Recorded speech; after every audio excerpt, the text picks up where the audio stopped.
Hey everyone, the dietary pattern that we will be discussing today is the paleo diet. Everyone involved in creating this presentation is Emma Ray, myself, Allison Salyer, and Olivia Rutherford. The different presentation objectives that we are going to be talking about today include the historical context on the paleo diet and where it came from, including cultural backgrounds as well, expectations of the paleo diet. We will be discussing what kind of foods you should be avoiding on this diet and consuming as well. We will also be going over the benefits that this diet projects and the deflections or downsides that this diet has as well. We will be talking about the clinical findings, how to encourage the paleo diet while in a clinical setting, and we will be comparing the paleo diet to the American Standard Diet during this presentation. And I'll be talking about the historical background of the paleo diet. So the paleo diet is obviously just a modern interpretation of the diet that humans ate in the Paleolithic or Stone Age era. This period is about 2.5 million years ago and was noted for the physiological changes taking place in humans as they adopted to the climate change. That was before they could really cook over a fire or they had adequate equipment to farm or get any grain or stuff like that. So why was the diet needed? Because over the last 100 years, there has been a boom of industrialization, and due to that, there has been an increased amount of consumption of processed foods, including fast foods. So a consequence of consuming these foods has led to the increase in the rate of chronic diseases like obesity, diabetes, hypertension, and heart disease. So the concept of the Paleolithic diet started in the 1970s, and its popularity soared after the publishing of the book The Paleo Diet: Lose Weight and Get Healthy by Eating What You Were Designed to Eat by Lauren Cordain in 2002. Since then, there has been a tremendous interest in this diet, also called the caveman diet, but there's also been a lot of misconceptions about the diet that our ancestors were mainly only living off of animal resources when they actually had a balance of both plants and animals. So the expectations of the paleo diet are that the paleo diet was mainly a short-term weight loss diet, since part of the reason it became so popular was to decrease obesity and diabetes, but also because of the food that you consume, a benefit was that it decreased hypertension as well. So the long-term use of this diet results in the overall fat loss of the body, but it slows down over time when your body gets used to consuming this diet. That's why most people stop after they see a significant drop after just a few weeks. So most people after about 3 to 5 weeks can see about anywhere from 3 to 6 pounds depending on if they're keeping consistent with it. So, but their energy levels also drop, which is why this also remains a short-term diet, because without your complex carbohydrates, most people experience more fatigue than what they're used to. Also, why people use it as a short-term diet, it's because it's just not longevity sustainable, because you keep out one or more food groups that you need. Foods to consume would be leafy vegetables, fresh fruits, seafood, grass-fed meat, root vegetables such as sweet potatoes, free-range poultry and eggs, nuts and seeds, unsalted butters, healthy oils such as olive, walnut, flaxseed, macadamia, avocado, and coconut, fresh or dried herbs. But the foods to stay away from, your grains, so your pastas, your oats, your cereals, and this contributes also to why it's a short-term diet, because oats and cereal are just easy breakfast for people, so obviously they contribute to that. The dairy products, so milk and yogurt, also stuff that people just can't stay away from, short-term diet. Legumes, so beans, soy, and peanuts. Potatoes, except for sweet potatoes being a root vegetable. Processed food, so obviously fast food is out of the question. Refined vegetables, so salt and sugar. Foods to use sparingly, so like once or twice a week, I guess. added sugars such as honey, molasses, or dates, coffee. This is a hard one for people to stop. Beer and wine because it's just empty calories. Almond flour and coconut flour. So now I'm going to be introducing the benefits of the paleo diet and all that it has to offer. So some of these benefits include promoting healthy blood glucose. Another benefit is this diet has been proven to lower blood pressure due to the high quality foods that you're going to be eating, giving you all of the nutrients and vitamins that you need.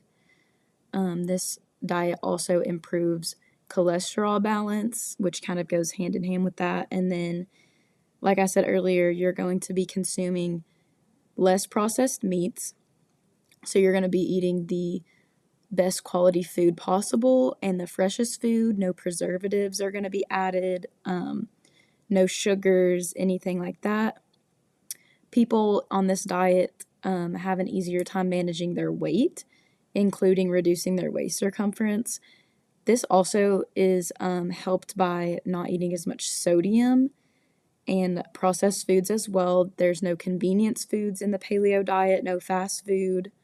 So it's a lot easier to manage your weight, knowing exactly what you're eating, where your calories are coming from, and eating the freshest fruits and vegetables as well. This diet is also known to increase your vegetable intake and fiber intake along with all the other vitamins as well. Now, moving on to reasons to avoid the paleo diet, because every diet has their downfalls and not every diet is for every person. So, some of these deflections include eating too much meat is not beneficial long term or for long term health goals. That also includes eating a lot of red meat, which this diet also includes. It includes fish as well, but mostly red meats. This diet requires a lot of time and resources to buy fresh and local products. This diet also requires spending a lot of money because the less processed foods are generally the most expensive and harder to find. So, along with time and resources, it's expensive. Buying the most fresh produce and the best meat products available. It requires a lot of time if you are personally going out and hunting for your meat and hunting all of the protein that you're going to be eating in this diet. Also, it requires a lot of time to start a garden and plant all your crops, harvest all your crops. That honestly is a job in itself and takes a lot of time and resources to do both of those. It also requires being physically active to hunt and get the freshest meat possible. Like I said previously, it requires a lot of resources, all of your guns and everything to hunt those animals and to prepare them yourself, which could overall be more, take more time, but could possibly be a little bit cheaper than buying all of your unprocessed meats from the grocery store. Last but not least, this diet may not be beneficial for everyone, which is another reason to avoid it. And then it also increases the risk of cardiovascular disease. Now I will be discussing the clinical significance in the paleo diet. So, also known as the Stone Age diet, it includes a variety of high quality, unprocessed foods that are rich in many nutrients, vitamins, all the good things that you need to have in your diet. Modern diets today include many artificial flavorings and sugars that are very unhealthy for you. A lot of sodium intake is involved with that as well. And it was a lot easier back then in the Stone Age to avoid those processed foods, high in sodium, artificial flavorings, because they didn't have access to them. They didn't have access to fast food. or any convenience foods at all. So it was a lot easier. Now it's harder to say no to those because they're so easy for us to get a hold of. The true paleo diet is hard to perfectly recreate due to modern diets, like I said before. However, there are many key foods that someone can incorporate to their modern lifestyle. So even though it's impossible to perfectly recreate it, you can still use those fruits and vegetables and try to get the most unprocessed meats that you can. Incorporating the paleo diet has been shown to decrease oxidative stress and a person's mortality to cancer.